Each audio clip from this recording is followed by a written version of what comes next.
आज हम घूमने वाले हैं मुंबई और देखने वाले हैं गेटवे ऑफ इंडिया और होटल ताज।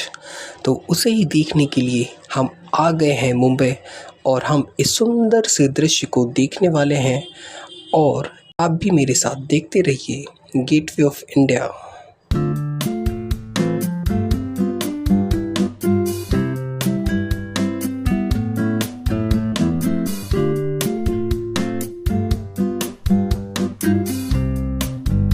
अभी आ चुके हैं हम लोग गेटवे ऑफ इंडिया। और ये जो पीछे का व्यू है, ये पूरा गेटवे ऑफ इंडिया यहाँ से शुरू होता है। मैं आपको दिखाता हूँ ये कैसा लगता है, and each and everything including hotel Taj. आने के लिए सबसे पहले आपको चर्चगेट स्टेशन आ जाना है और वहाँ से निकलते ही आपको दिखाई पड़ेगा ये सुंदर सा व्यू। यहाँ पर ऊंची ऊंची बिल्डिंग्स और काफ़ी क्लीन रोड्स है और ये बहुत ही पॉश एरिया है।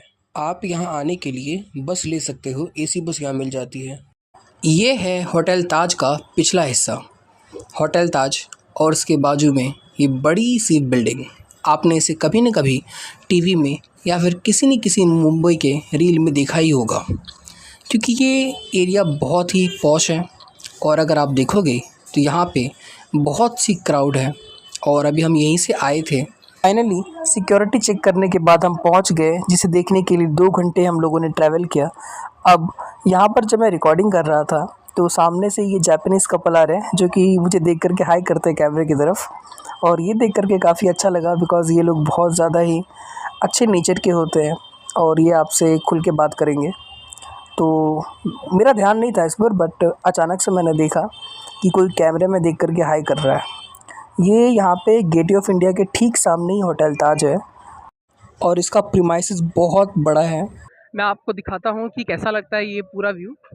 यहाँ पर काफ़ी ओल्ड स्ट्रक्चर है, बहुत से लोग आए हुए हैं एज़ यूजुअल, और ये बहुत ही फैंटास्टिक व्यू।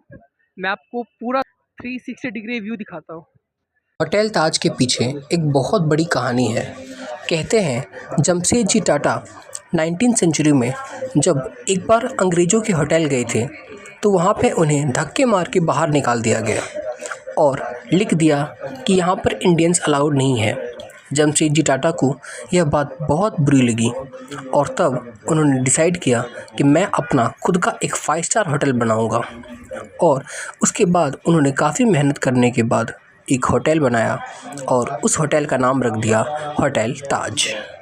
ये होटल ताज इन्होंने इतने प्राइम लोकेशन पर बनाया कि आज यहाँ पर दुनिया भर के लोग बोट राइडिंग के लिए आते हैं और यहाँ पे गेटवे ऑफ इंडिया घूमने के लिए भी आते हैं। वैसे एक बहुत इंटरेस्टिंग फैक्ट ये है कि गेटवे ऑफ इंडिया बाद में बना, उससे पहले बना है होटल ताज।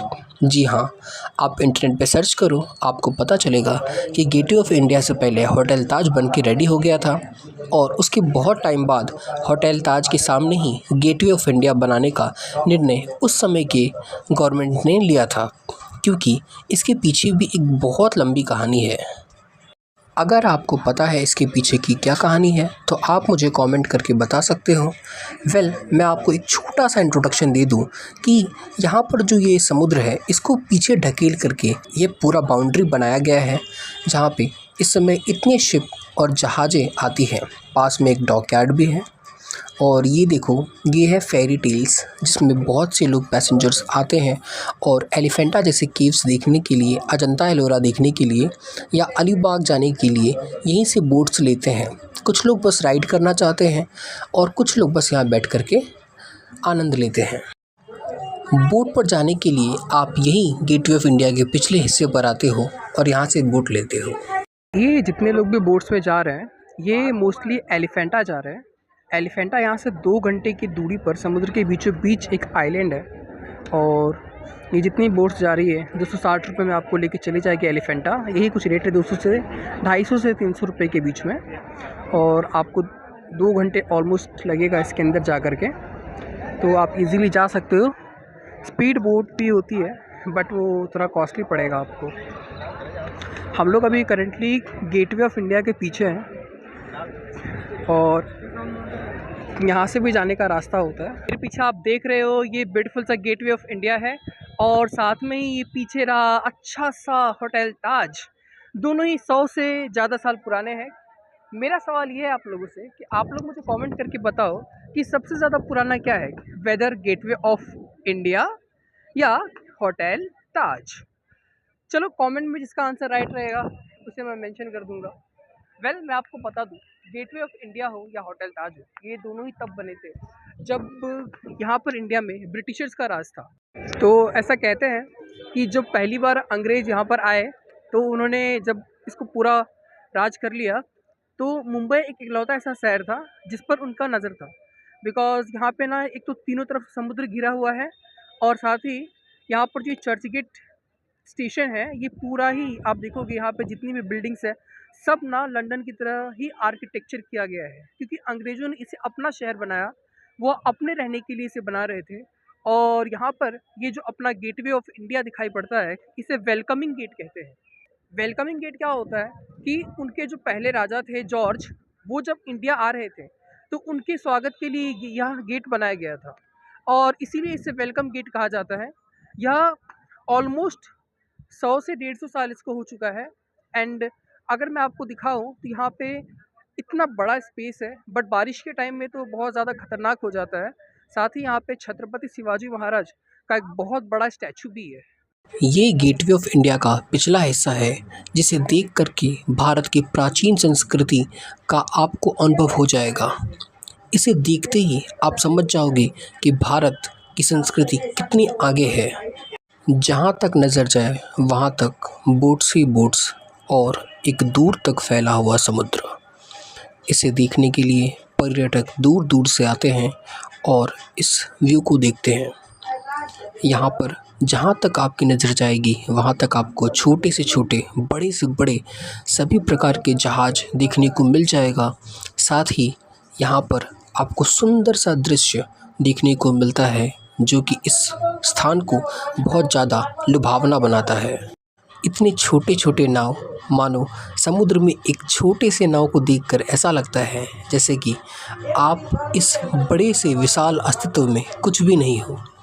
स्पीड बोट्स या फेरी टेल्स या खुद का पर्सनल बोट लेकर के यहाँ पर लोग निकलते हैं और राइड करते हैं। ये सुंदर सा दृश्य देखते हुए वह आनंदित होते हैं। और ये क्या, इस बड़े समुद्र में छोटे छोटे बतख भी आपको देखने को मिल जाएंगे।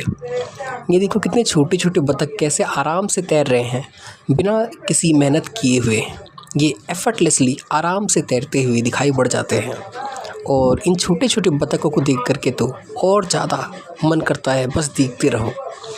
दूर में भी काफ़ी बतख दिखाई पड़ते हैं, लेकिन समुद्र के बीचों बीच इसकी संख्या थोड़ी कम होती है। हाँ, आपको बगुले ज़रूर देखने को मिलेंगे अगर आप जाते हो तो।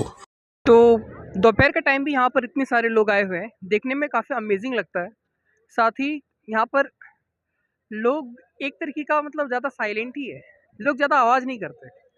दूसरे भीड़ भाड़ वाले इलाका जैसा नहीं लगता, जबकि यहाँ पर इस टाइम बहुत से लोग अवेलेबल है, बहुत से फॉरेनर्स देखने के लिए आते हैं।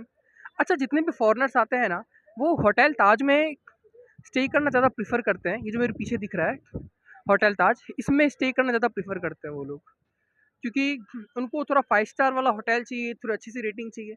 सो बेसिकली, और इसी होटल ताज के पीछे जब जाओगे ना तो कोलाबा मार्केट स्टार्ट होता है। एंड वहाँ पे बहुत सारी चीज़ें आपको बहुत ही चीप रेट में मिल जाती है।